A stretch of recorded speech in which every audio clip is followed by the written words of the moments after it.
I am Ferdinand Marcos, and I am the President of the Republic of the Philippines. I stand today on behalf of 110 million Filipinos. Hello universe, it's me again. Nako mga kababayan, talaga naman ito si Jose Castro.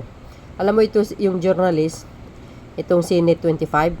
Nako mga bes, nasupalpal tungkol dito sa folic hair na tanong niya mga kababayan. Alam niyo sa totoo lang, wala kayong karapatan para diktahan ng Pangulo. Sino kayo? 'Di ba? Kaya itong Net25 na ito, mga kababayan, natauhan kay Jose Castro. Guys, nasupalpal. nga. Nasupalpal siya. Panoorin nyo ang kabuuan ng video na ito, guys, kasi maraming magagandang balita at mga issue, no? So, dahil dito mga kababayan, maraming salamat sa inyong panonood. Thank you. See you again on my next upload video. Bye. And babus, God bless Philippines. Panoorin nyo mga best. Ito na. Santos Net25. Good morning po, Yusek. Balikan ko lang po yun dun sa di umano'y pulveron na video ni Pangulong Marcos. Sabi niyo po kanina ay naimbestigahan na yan, pero biglang iimbestigahan pa ng DOJ at NBI. At napatunayan na po na ito ay fake dun po sa isinagawang pagsusuri from yung Indian company. Wala po bang plano ang Malacanang, especially ang Pangulong Marcos, na magpa-hair follicle test na siyang hinihingi po para matuldukan na itong issue po ng di umano'y paggamit ng ipinagbabawal na gamot ng ating Pangulo? At sino po ba ang humihingi? Marami po sa ating mga kababayan ang sa social media na nagre-react dito po sa ipinapalabas na video na ito. Actually, parang na-die down na po ito before dahil nga sasabi nga na Malacanang it's a fake. Pero biglang nabuhay after po nung ginagawang investigasyon mismo ng Kongreso, ng Kamara. Kaya po muling lumabas itong video na ito. And sabi nga po nung vlogger na si Miss Pebbles Cunanan ay si Attorney Harry Roque, yung mastermind nitong video. Pero inamin naman ni Miss Maharlika, yung another vlogger, na parang siya yung nagbigay lang kay Attorney Roque. Kaya ang tanong ko po, sabi niyo sa social media hinihingi. Sino po in particular ang mga pasasabi niyo sa akin na humihingi ng ganitong klaseng pag-test? Tama. Ang atin pong mga kababayan Sino po in particular? Pwede po sigurong... Ikaw na po ba? Sige po. Kayo po ang humihingi? Okay. Kaya po masabi lang ninyo na mayroong humihingi. Pero marami po sa social media po kayo ay nagbabasa po sa SOCMED, Madam Yusek. So, isa ka nga sa humihingi. Kasi po gusto niyo... Tanong ko nga, isa ka ba? Kasi we have to be specific on this. At sino ka para Isa ka ba sa diktahan ng humihingi? Pangulo? Sige nga. Sino ka? Ang mga kababayan po natin... So, isa ka sa humihingi. Actually, I'm a journalist. Hindi naman po ako humihingi. Pero parang gusto ninyo na meron lang kayong basihan. basihan. Sino nga po? Kasi sabi niyo po kanina, ay napanood yun niya yata sa social. Opo, Madam Sino Yusek, syempre kami po ay mga Pilipino rin. As a journalist, gusto po namin na hindi fake news. Yun pong aming ibabalita sa taong bayan. Okay, so humihingi po Si nagdidiman. Attorney Vic Rodriguez, di ho ba Okay. matagal na rin naman niyang hinihiling yung hair follicle test. Okay, tanong po natin. Ano po ba ang basihan para sa paghingi at i-demand sa Pangulo ang isang hair follicle test? Ito po ba'y may pagbibintang na siya ay di umanong gumagamit ng illegal na droga?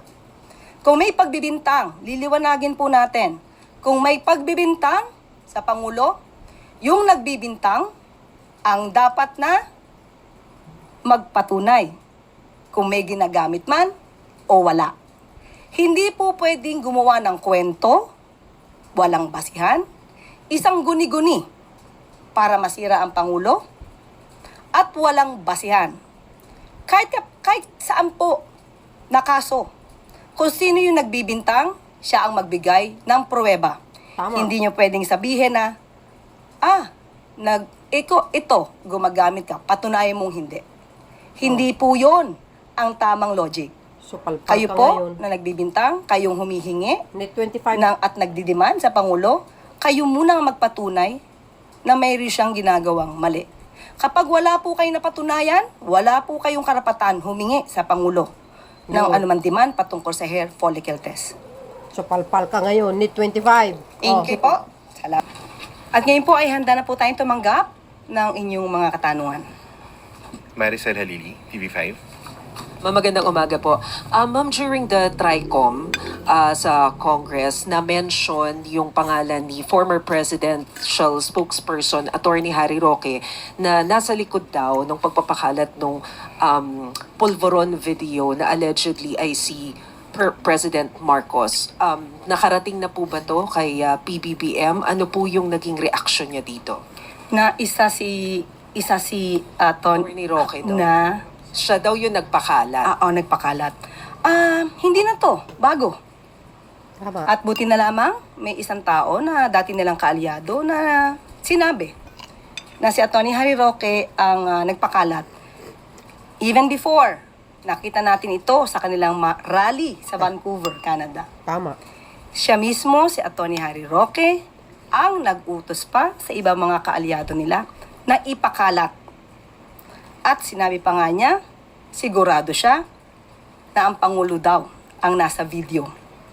Kung inyo marirecall ang kanyang mga sinabi doon sa Vancouver, Canada, o sa yung kanyang mga sinabi nung sila ay nasa panahon ng balak na ipakalat itong video na ito.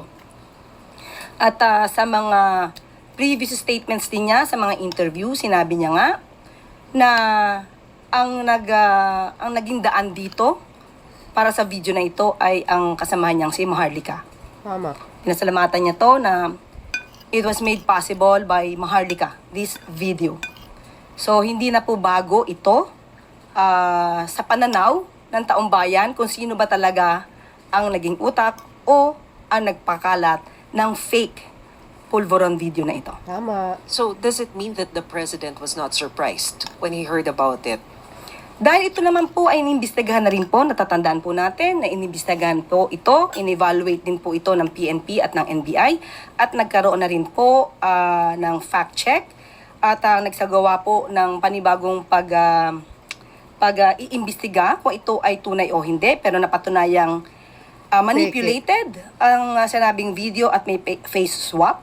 Ito ay galing din sa evaluation ng Deep Fakes Analysis Unit na part of India-based Misinformation Combative Alliance or Combat Alliance. So hindi po ito lingid sa kaalaman ng palasyo dahil ang nais lamang po ng Pangulo ay maipakita sa taong bayan na hindi totoo ang kanilang pinapakalat na video at hindi totoo ang kanilang ibinibintang sa kanya. Ma'am, will there be any legal action from Malacanang? Nakausap natin ang Pangulo at sinabi po niya na hayaan na lang po natin ang ating mga law enforcement agencies, ang NBI, ang DOJ, ang magsagawa ng pag-iimbestiga patungkol dito. At kung mayroon dapat na managot, kung napakita talaga ang liability ng kahit sino dyan na involved, ay dapat lamang po siguro masampa ng kaso. Kung ito po ay makikita naman po ng DOJ Patay ka at ng ngayon, NBI. Roque. Magandang umaga, Malacanang Press Corps. Welcome sa ating press briefing ngayong araw, April 10. Simulan natin sa mga magandang balita na dala ng administrasyon ni Pangulong Ferdinand R. Marcos Jr. sa Bagong Pilipinas. Wow. Sa pang good news, nominado muli sa iba't ibang kategorya sa 2025 World Travel Awards ang Pilipinas. Pasok ang Pilipinas sa mga kategoryang Asia's Leading Beach Destination, Asia's Leading Dive Destination, at Asia's Leading Island Destination na mga napanalunan din ng Pilipinas noong 2024. Maging ang Boracay, Intramuros at Cebu ay nominado rin sa iba't ibang kategorya. Ang mga nominasyong ito ay patunay sa likas na ganda ng Pilipinas at masigasig na pagtutok ni Pangulong Marcos at ng administrasyon sa turismo. Wow.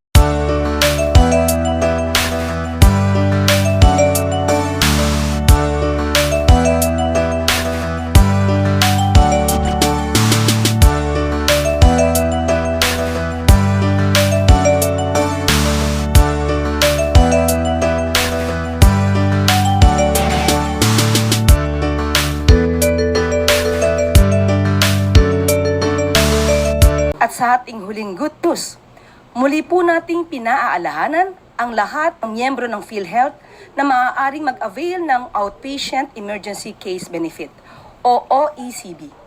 Ito'y package sa lahat ng mga PhilHealth accredited hospitals mula level 1 hanggang level 3 simula pa noong February 14, 2025. Ayon sa PhilHealth Advisory Number 2025-0009, hindi na kailangan ng mga hiwalay na accreditation para sa OECB dahil bahagi na ito ng pagsusuri sa mga PhilHealth facilities nung sila ay na-accredit. Kasama sa mga sakit na covered ng OECPD or OECB packages, ang dizziness at diarrhea.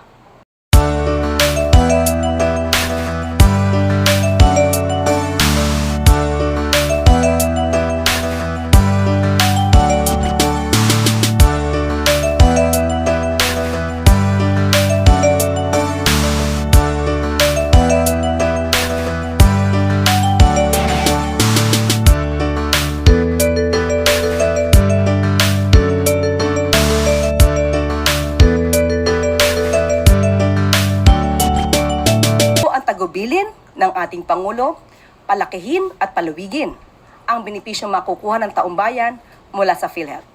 At yan po ang good news natin sa araw nito. At makakasama rin po natin ngayong umaga si Special Assistant to the President for Investment and Economic Affairs, Secretary Frederick Go, para sagutin ang ilang katanungan tungkol sa 17% tariff na ipinataw kamakailan ng Amerika. Good morning, Secretary. Morning. Good morning. Hi. Ready for your questions on this matter? Secretary. Oh, well, okay, the president met with the economic team last Tuesday morning.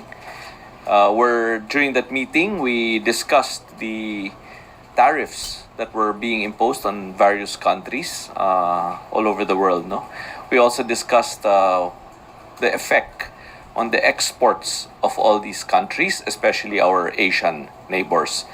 We also discussed which sectors, which industries in the Philippines will be affected by these tariffs and the possible effects on our economy. And of course, we concluded the meeting by discussing possible ways forward, possible next steps, possible actions that your government can take regarding these reciprocal tariffs. First question po, Alvin Baltazar, Radyo Pilipinas.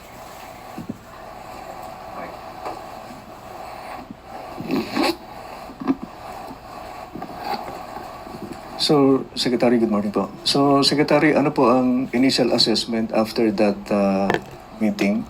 And again, gaano po initially yung posibleng epekto nito sa atin, yung 17% tariff in terms of exports at imports?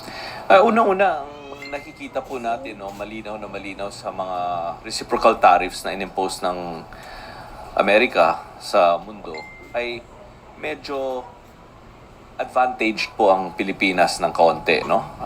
Kapag linista niyo lahat ng Asian countries, no, makikita nyo po na ang pinakamataas na tariff ay nag-uumpisa sa mga 54%, pababa ng 40+%, 30+%, 20+%, at ang Pilipinas ay second to the lowest po at 17%. No? Ang isang bansa na mas mababa sa atin ay ang Singapore at 10%. So kapag tiningnan nyo po yun, ina-analyze nyo po, ay medyo mukhang maganda po para sa Pilipinas. May konti po tayong advantage. However, we are aware that any additional tariff still affects certain industries in the Philippines, no? Which is why we think that may konting effect po to. Based on the NEDA estimates, posibleng may effect po to ng 0.1% sa ating GDP in the next 2 years. So, konti lang po yung effect, no? Of course, we have to also think that this is only one export sector of the country. And businesses are generally quite resilient. Kung magsarang isang market, naghahanap po silang ibang market na ma-open. So, But to answer your question directly, the estimate is a 0.1% effect on our GDP. Sir, as the economic advisor of the president, what is your advice to him to contain the impacts of the global tariff of the USA? Unang-una po, hindi po ako advisor ni Presidente. I'm his special assistant. I work for him. Hindi po ako yung economic advisor. But I think there are two things that we have to do now, no? Clearly. One is to engage with our exporters, to discuss with them what are the possible measures that they can take and that the government can assist them in this current situation. No? That's the first thing. That's the most important thing. Secondly, we have to monitor kung anong ginagawa ng mga ibang neighbors po natin. No? Ano yung mga reaction nila dito sa tarifa at ano po ang reaction din ng Estados Unidos sa kanilang mga requests. But third, and probably this is what you've all been waiting for, but we have reached out to the United States Trade Representative or ang USTR na tinatawag. Ang office po na ito yung responsible for all these trade tariffs. No? So we've reached out to the USTR and we have communicated with them our desire to engage in a meeting or dialogue with them. And they have positively responded. So I will be scheduling a trip to the United States to meet with the USTR soon. Follow-up lang, sir. Speaking of our neighbors, yesterday, the DTI Secretary said that they will meet with our economic counterparts in the ASEAN to discuss the global tariffs of the USA. So natuloy po kaya yung meeting, and if ever, what are the focal points of the meeting? Yeah, that is correct. The meeting is ongoing as we speak here right now. I would like to summarize perhaps 4 points that were raised.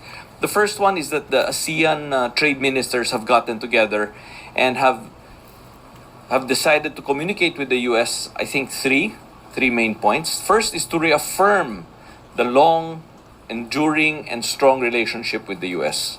Second, though, is to express their concern over these unilateral tariffs that are being imposed on the ASEAN. And third is to engage in a frank and constructive dialogue with the US to reaffirm their readiness or our readiness in ASEAN to work together to explore mutually acceptable solutions on issues of common interest. But I would like to say that there are probably 2 key takeaways here. One is that every country will continue with their bilateral negotiations with the US and concurrently conduct a regional discussion with the US. And the key words are cooperation, not retaliation. And of course, lastly, because this is an ASEAN meeting after all, the most important conclusion is to, as a group, to discuss ways on how to further strengthen and boost intra-ASEAN trade and investment within the region. Pinabasa ko lang po kasi ayokong magkamali tungkol sa ASEAN meeting. But as I said, the meeting is still ongoing. So I think everything I said is, I guess, in a way subject to confirmation.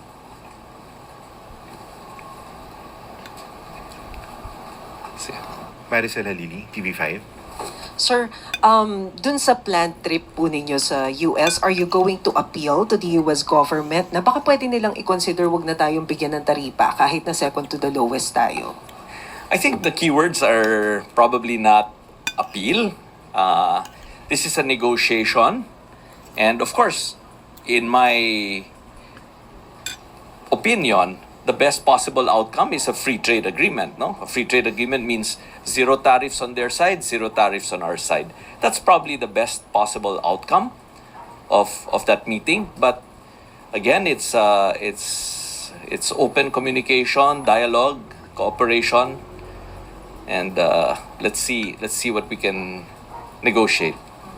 And this is also a common factor among the ASEAN countries. I cannot speak for the other ASEAN countries, but for ourselves, we are in a, shall we say, semi-good place But of course, we cannot be complacent. We need to keep monitoring what the other countries do, and for ourselves, we need to negotiate an agreement that will be beneficial for our country and for the businesses and enterprises in our country. Thank you. Okay na. Thank you. Salamat Agoy, patay, DDS Ivan Maynila, Duque. GMA 7. Yusek, may we get a statement on the kidnapping and murder of businessman Mr. Ke? Confirmed just today by Secretary Remulla. Nagkausap po kami, kanina lamang po, ni General Torre at saka ni General Jean Fajardo. At ang una po nilang sinabi sa akin ay magkakaroon po sila ng sariling press conference. At nung mga panahon na hindi po sila nagsasita ay dahil yun daw po ang bilin ng pamilya. Pero ngayong araw po na ito ay magkakaroon sila ng sariling press conference. At ang pinakahuling update po sa akin ay meron po silang case conference na nagaganap as of 10 o'clock or 10:30. The Filipino-Chinese business community expressed alarm over what they call a spate of kidnapping incidents. Sa bilang po nila, 12 so far this year. What does the palace have to say about this, and are we going to take stronger measures to respond to this? Opo, patuloy po ang pag-iimbestiga po dito. Hindi po ito tutulugan ng gobyerno. Ang lahat po na nagaganap dito ay pinagbilin po ng Pangulo na dapat imbestigahang mabuti para po malesen o ma-eradicate ang mga ganitong klaseng krimen dito sa Pilipinas. Ann Soberano, Bomborazo. Dekada ng krimen sa mundo. Yes, Hindi good nawawala. morning. The Philippine Coast Guard on Tuesday said that it has spotted another Chinese research vessel sailing sa Cagayan Province. Na-detect po ito sa pamamagitan ng dark vessel detection technology from Canada. And it is the second ship that entered the northern economic zone ng Pilipinas. Ano po ba yung reaksyon dito ng Malacanang? Parang persistent na po yung presence ng mga Chinese research vessel sa ating teritoryo. Opo, sa mga ganyan pong mga issues po ay ipapaubaya po natin sa ating Philippine Coast Guard at nakikipag-ugnayan po tayo sa ngayon kay Commodore Tariela at malamang po maya-maya lamang po ay ibibigay namin sa kanya ay sa inyo ang kanyang mensahe. Sakaling mapatunayan na nagsasagawa nga talaga ng marine scientific research ang Chinese vessel na yon, ano po ba ang magiging hakbang ng pamahalaan? Sa ngayon po ay aalamin po muna natin, hindi po tayo pwede mag-speculate at ito po ay sensitibong issue. Kapag ka po napatunayan at mayroon po ng imbestigahan at mayroon na po tayong data, ibibigay po namin sa inyo ang sagot agad-agad po. Thank you po, ma'am. Pia Gutierrez, ABS-CBN. Ay ma'am. Ma'am, lately marami pong mga kandidato for the midterm elections ang napapansin because of their misogynistic or insensitive comments made during their campaign.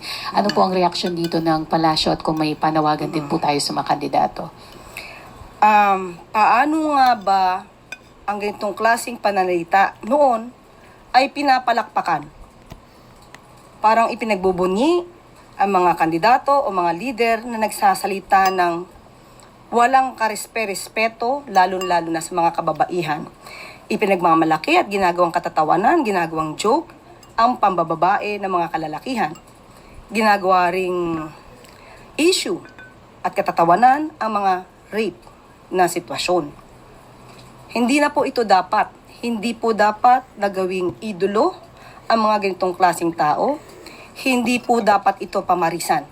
Tama. Hindi na po dapat ito pinapalakpakan. Yan ang naman. Kung nagawa ito dati at pinapalakpakan, hindi na po sa panahon ng administrasyon ni Pangulong Marcos na dapat ito mangyari. Kaya ayon po sa Pangulo, hindi po katanggap-tanggap ang mga kandidatong ganito ang nagiging naratibo sa kanilang pangangampanya. Buti nga sa inyo. Dapat pong mapanatili ng bawat isa, ng bawat kandidato, lalo-lalo na pa mga kandidato na nagnanais na maging leader ng bansa. Dapat ipagpatuloy nila ang pag-promote ng respeto, ng integridad, at ng truthfulness o katotohanan sa kanilang mga sinasabi habang sila ay nagbibigay ng kanilang mga pangako sa kanilang mga constituents at sa mga botante. So masaya po ang Pangulo dahil po mabilis din pong umaaksyon ang COMELEC patungkol po dito sa mga walang karespe-respetong pananalita ng ibang mga kandidato. Namana nila Another kay, topic. namana nila kay On the Kanorian. tariffs din po, President Donald Trump kasi just announced a 90-day pause on the sweeping tariffs imposed on almost all countries except for China. Ano po ang reaction dito ng government? How is the government taking this? And acceptable po ba yung 10% na blanket na tariff rate for the Philippines at least for this 90-day period?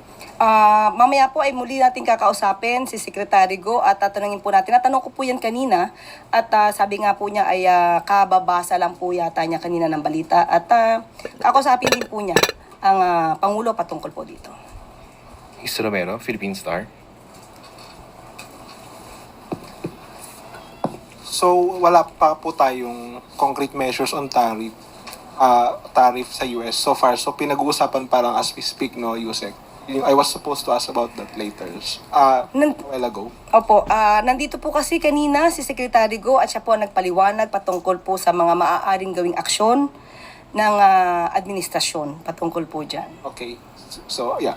Regarding yung sa misogynistic comments, you're saying it was cheered, no, before. So, are you attributing it to our former president, yung mga ganong uri ng komento?